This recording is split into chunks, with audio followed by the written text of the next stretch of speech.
Nismo u terminalnoj, mi smo u posthumnoj fazi. Mi smo živi mrtvac. Mi se teturamo između ruševina nekadašnje kulture. I tako neki od nas imaju čudnovata zanimanja.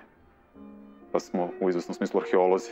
U tim ruševinama hoćemo da sklonimo prašinu i da dešiframo natpise koji su nam preci ostavili.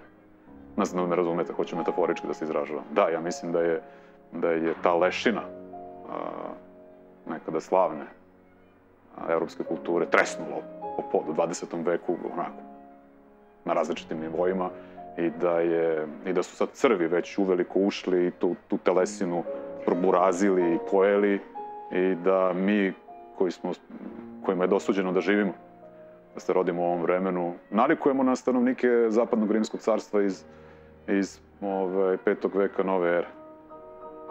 U smislu, gotovo je. I